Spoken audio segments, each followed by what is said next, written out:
Welcome to Queued Up with Ziz and Pam, where we have powerful conversations and discussing what it means to be educated in the 21st century. So Pam, I don't know about you, but I got to tell you, when I think about my football career, if I didn't have a mentor helping me along the way, oh, it would have been more miserable than really what it was just transitioning. So our topic today is about mentoring.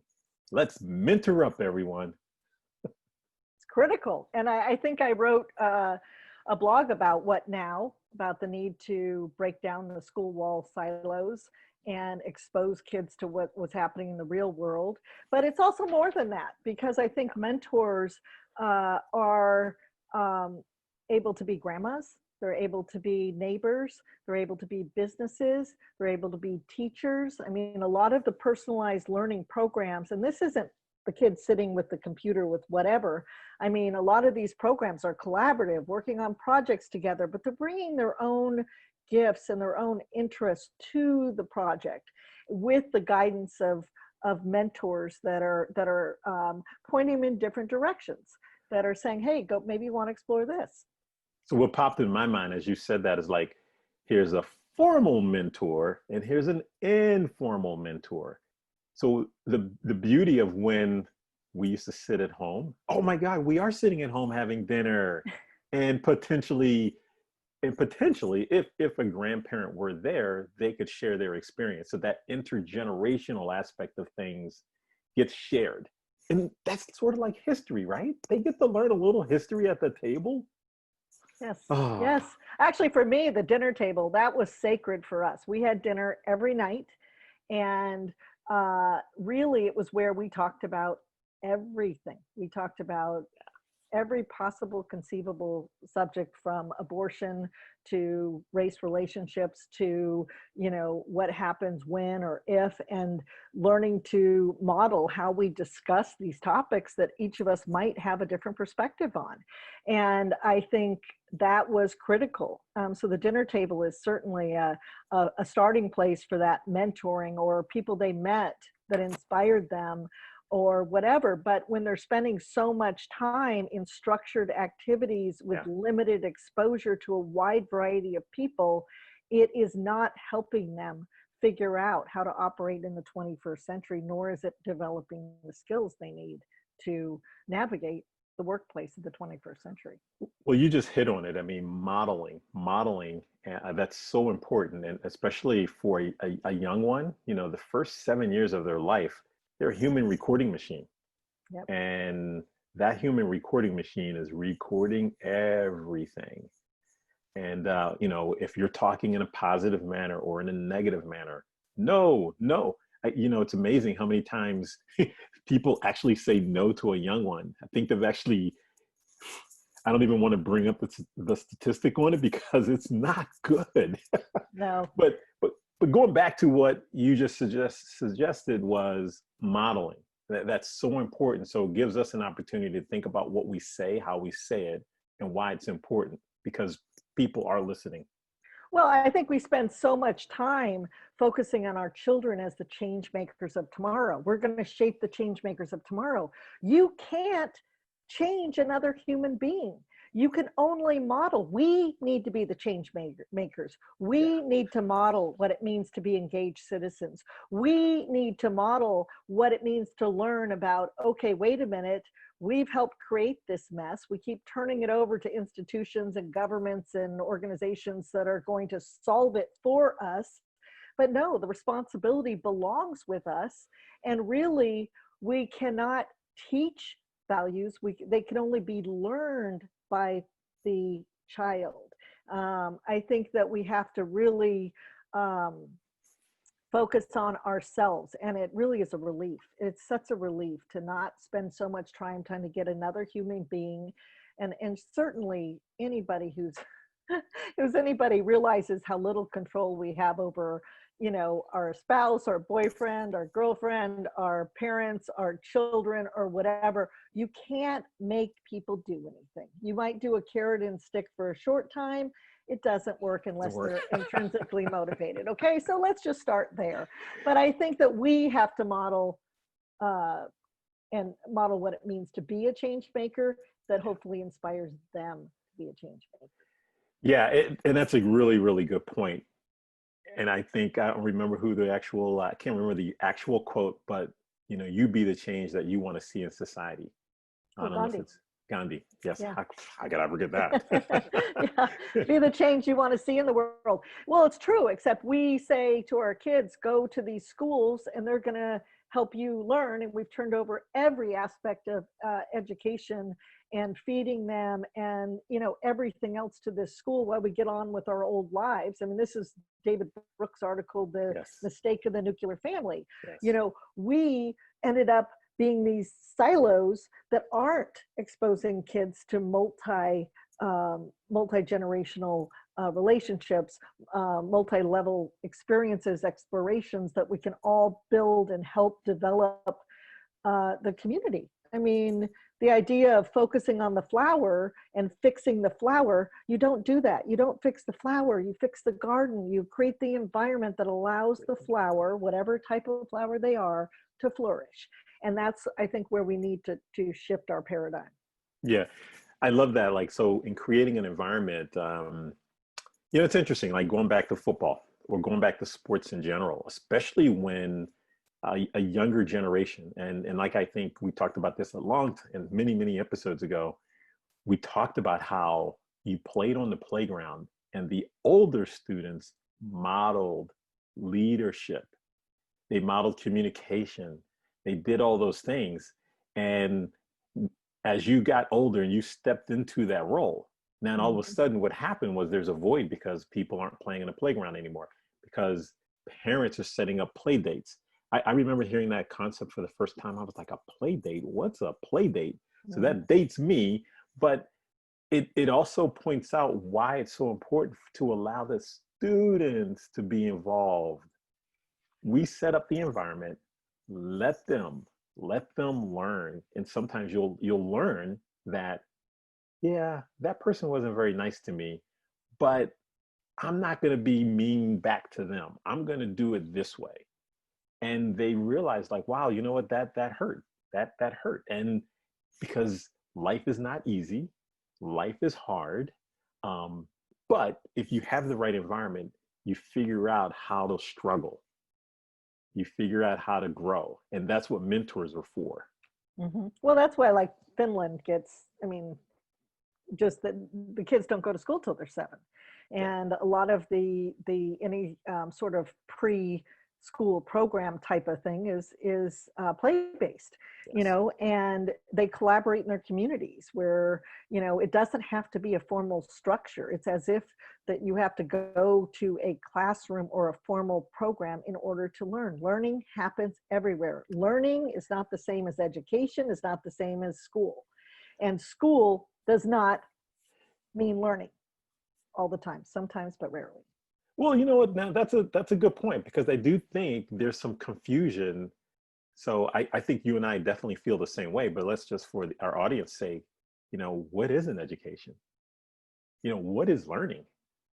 So I'll speak on behalf of me in learning Zoom. Now I've been using Zoom for a while, but we had to learn that, which meant that I had to have some flexibility in how I approached it.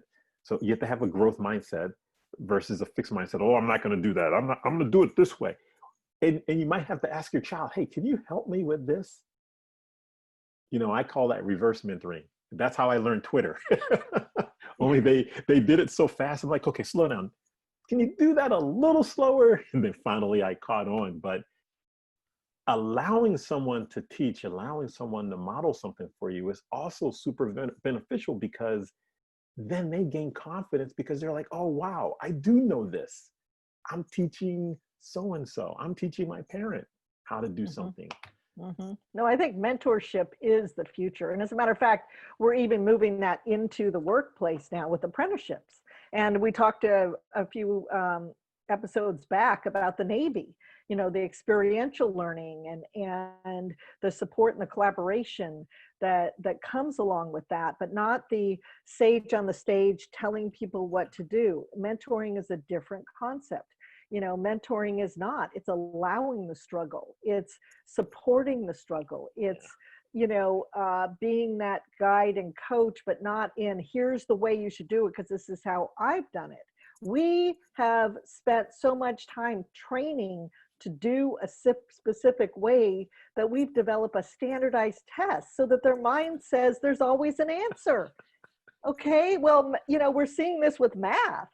I mean, oh my gosh, we've missed data science is the biggest thing happening.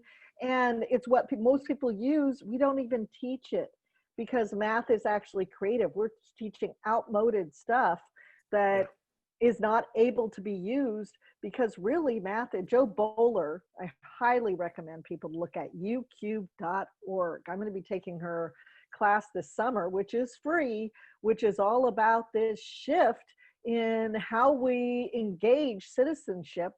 Because we have to know when people say we modeled this formula that says 100 million people are going to get this, we have to begin questioning, well, what was the basis of that model?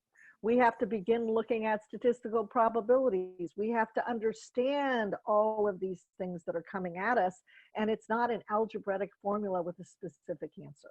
So I think it's critical that we begin having the apprenticeships and the mentorships and the exposure to all these different types of learning out there. So tell us about this course. So you said it's, what is it called again?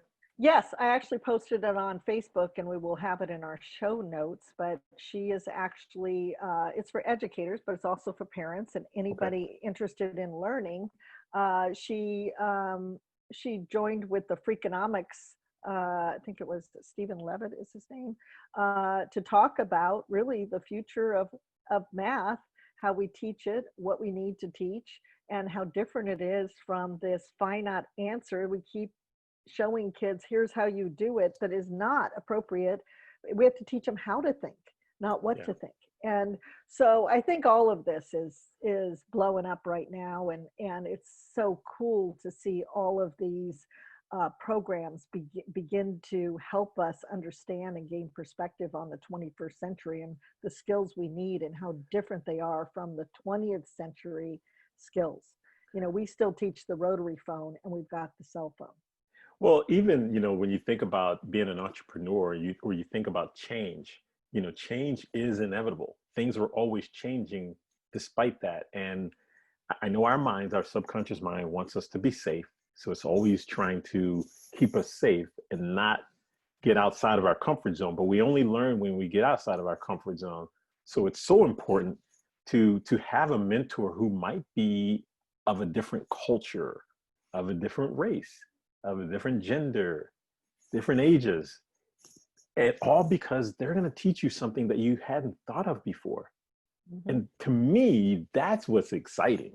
Like wow, I just went blank. There's a theory. Oh my gosh, Pam, I just went blank on what it's called. Well, it makes me feel good. I do that all the time. Oh my gosh. But I think this is that guide program that Tim Salau pulled together that was really about from all over the world, where people say, hey, I'm in such and such a country and I'm interested in, filmmaking, or I'm interested in learning more about coding. And is there anybody out there that can help me? And all those mentors and mentees that are on this forum that can begin to share knowledge, and just recognizing how as we navigate uncertainty, which by the way, I was reading a futurist's talk to parents, and it was asked, what is your what advice do you give parents? And he said, embrace uncertainty. This is why we keep feeding our kids to this education machine, is that we perceive it's giving certainty. And certainly now with this, we realize how off we have been, because life doesn't have that. Right. And we just keep wanting to avoid, Viktor Frankl called it the tragic triad, guilt, suffering, and death. We don't want our kids to get any of it. So we're going to put them in a bubble that protects them from it. And it's not possible. It's a part of the human condition to experience these things.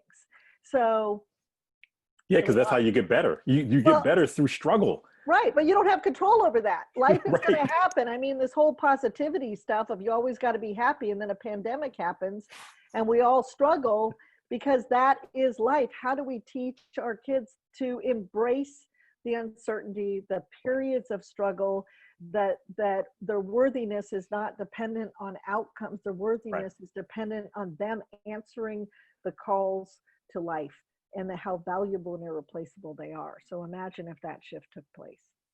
Well, and so Tom Bilyeu, who has Impact Theory, who interviews a ton of people who are entrepreneurial and from every different type of background, was just talking about fulfillment, and he said that's the key. The key is fulfillment.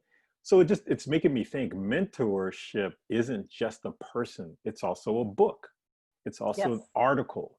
So just recently, I was listening to a commencement address. What's been really cool is to see that there are individuals who are doing commencement addresses because 2020, the class of 2020, has not been able to actually have a formal commencement address. So this particular commencement address, David Brooks introduced the theory of maximum taste, which says each person's mind is defined by its upper limit, the best that it habitually consumes and is capable of consuming. Now, this is the first time I had heard of this particular theory, but I'm like, wow, this is awesome. So David Brooks goes on to say, essentially, a few years ago, he was teaching a class of 20 to 30-year-olds and also his college class of younger students. And the 30 and 40-year-olds, the older students, struggled at things. Their reading comprehension had gotten lower because they weren't pushing themselves to their maximum. And I was thinking about that. I was like, wow, when you really think about that Jim Rohn quote that basically said, you are the average of the 5 people you spend the most time with. Now, there's a woman by the name of Catherine Chua. She added in, including yourself. Oh, that's a good one. Yeah. And I'm thinking to myself, like, when you think about that, so when you're not pushing yourself to learning and being around others who are doing things differently, Right, but I think the issue, though, is that we assume that the kids just need to learn and they're not pushing themselves, but the missing piece is it requires interest. Yes. So the 2 hallmarks of our education system are boredom and apathy. I mean, this is way back in the 60s, 40s, 50s, that we had this, the number one issue was apathy, okay? And it still is. Apathy is a lack of motivation. Why? Because it's a lack of interest. So I think we have to move out of thinking they're just not trying hard enough to absorb this material, to shifting that to say, what is it that they want to embrace and allow them to follow their own pathway based on what they're called to do in life. And then you've got motivation. The reason they're not motivated and that we kill creativity is that we destroy their individuality and their gifts and their ability to share, and they just, boom, they're done. So literally yesterday in a conversation with students, one of the classrooms and one of the things that I've been doing during this pandemic is having conversations with students. That literally popped up. And the student said, I'm just bored. Like, this is not fun. No. I said, okay, well, tell me what would be more interesting. Oh my God. Not only did she get excited in what she shared, the other students got excited. And I'm like, so that's exactly it. Well, it is the boredom, but boredom is a good thing. Boredom is where you got to figure it out. I mean, my daughter came to me, the one that's the freshman, 19-year-old. She's like, I'm bored.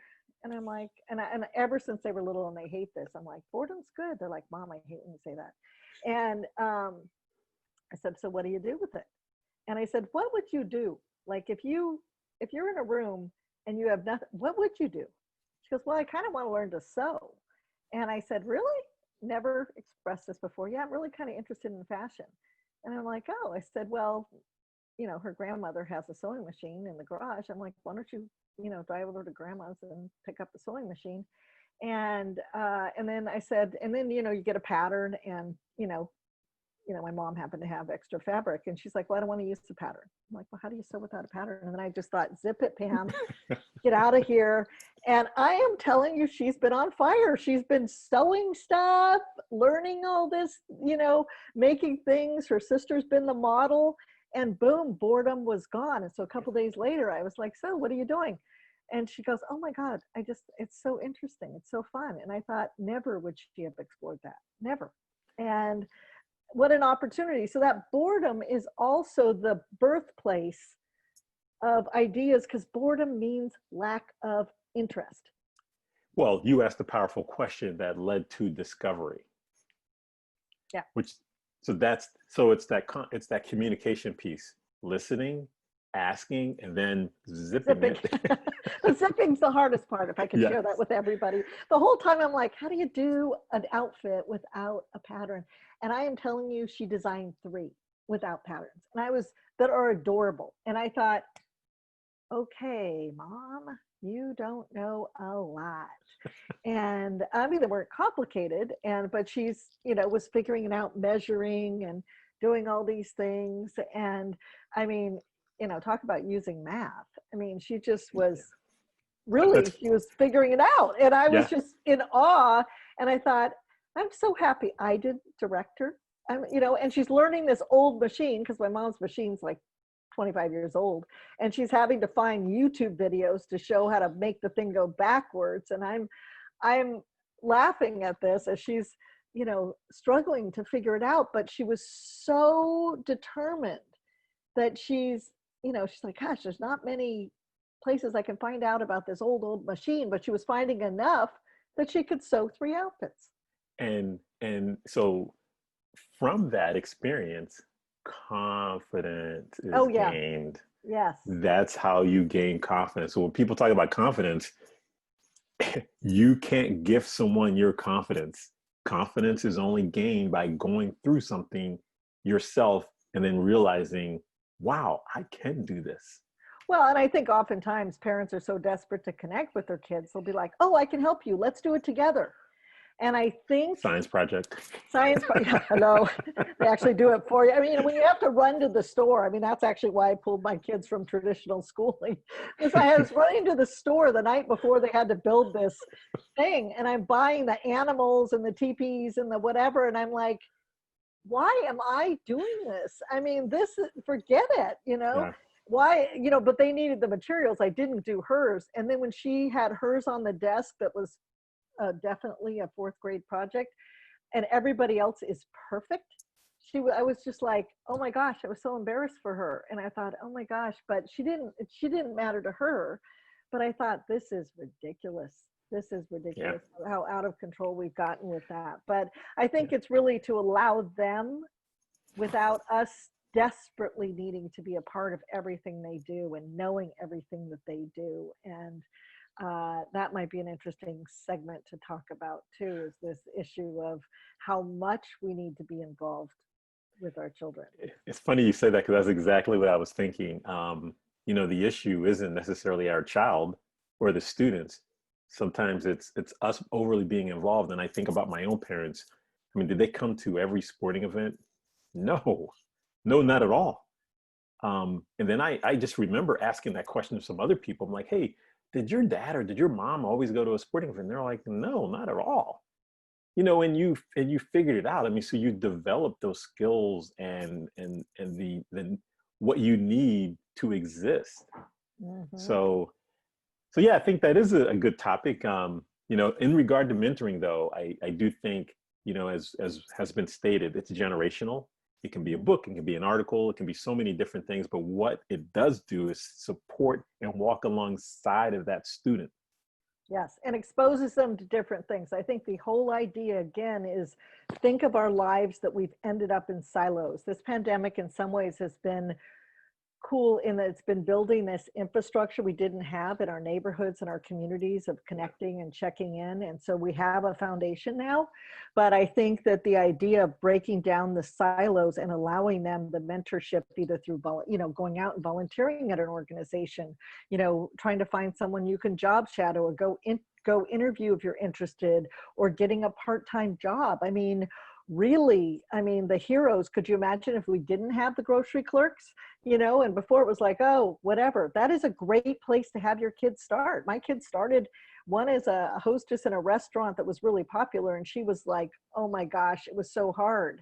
And because people would go, wait, where's my table? And she had to learn to deal with all of that. My other daughter was in a one of those acai bowl shop, and having to, you know, sweep the floor and clean the things out and really get a perspective on what it meant to start from the bottom and work your way up.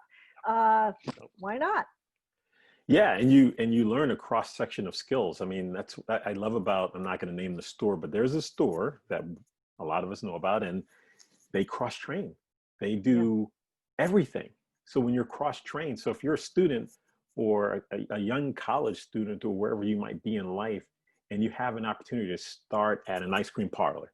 I started at Friendly's, scooping ice cream, but then you learn, well, I could do marketing, or I could do this, I could do that. You learn so many different things that are involved in an actual business. So I love the fact, you know, entrepreneurship is definitely here. The innovation is definitely here. And I think now that fulfillment is coming from individuals who want to serve as mentors. So I think students need to say, hey, whether it's an informal or formal mentorship, you know, reach out and ask someone to be your mentor. Well, and I think as adults, whether we're business owners, community leaders, what even just parents, we need to mentor up.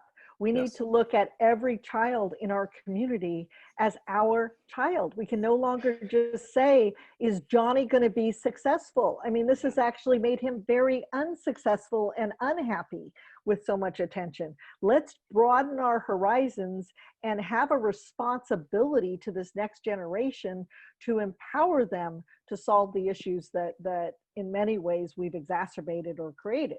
So, I got to say this really quick. So Pam, it made me think of Lenore Skenazy and how she said, actually, our world is safer.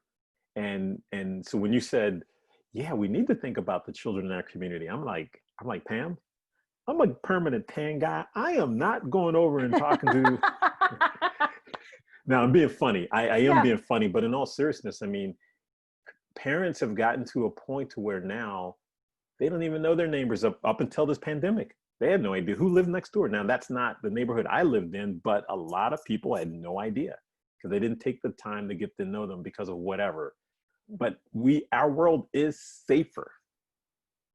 So stop watching the news. Well, it's because of 24-hour news that we decided. It was like, if something happens in Kansas, it's in our living room, and we're like, oh my gosh, my kids. I mean, we are.